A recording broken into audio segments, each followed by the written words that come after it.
Hi, good evening. I've never been in a bar fight before, so I don't know why I wanted to say that. Uh, Before I start reading, I must explain that this world that I'm going to try and show you is nothing like our world. It's a very unfair place because in this world, only a few are marked for life while the others are made to suffer, toiling, and make sure that the life is created for those few. And this world is a very cruel world because where only a few are given speech while the rest must suffer in silence. So I want you to keep track that this world that I'm going to talk about is nothing like our world. I honestly cannot recall the first times I set eyes upon one of them. Busy looking, they shuffle silently in rows. That was something that they're very good at, looking very busy. I'm sure I just nodded politely at them. You must be struck by how very amiable I am, right? I do not enjoy the company of strangers that much, but I'll always have a smile for you when I chance upon you. In hindsight, I ought to have been more wary of them, more observant, must I say more inflamed. I was just crossing the bridge in the morning as I always do. I gripped the railing for support and slowly made my ascent up the stairs when a red blocked my way. My questioning look was met with an unintelligent stare. I know what you're thinking. I should have just asserted myself with a slap. But I naively waited for him to move. He would not give way. I sometimes suspect that we allow them to grow bold with our tolerance. Once they entered our society with an expiry date, a promise to return to their holes in the ground. They were even known to behave befitting their station from time to time. But now they demand our kindness as if it were a right.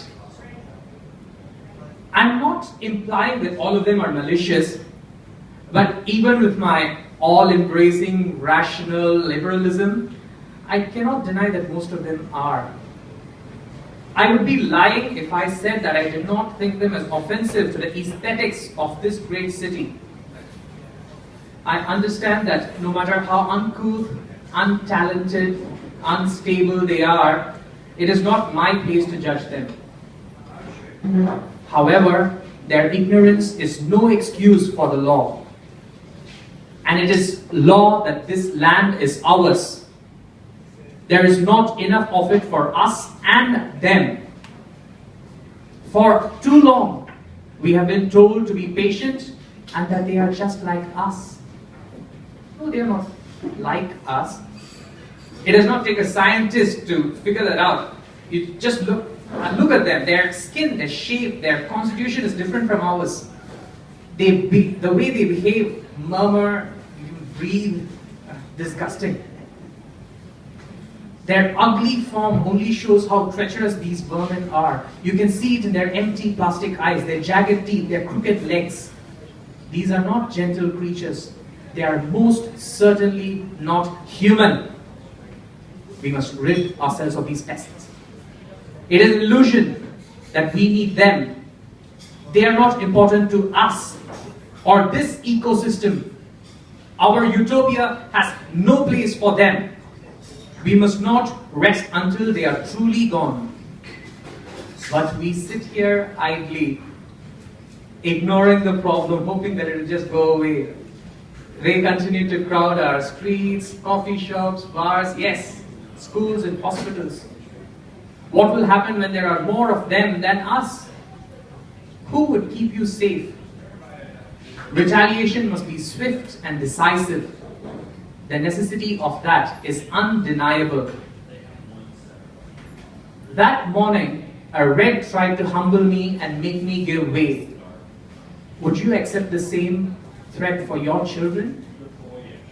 Stop telling me to calm down. I'm tired of people saying that it's okay to give way just once. It is not just about that. Where does it stop? Do you think that you can live in peace with these cretins around? They are not content scavenging any longer. They are greedy for more, and we better be prepared for when they come for us. Just one red ant, you say. One red ant. And yet when he bit me, the sting lasted long after I crushed his armored head against the wall. Thank you.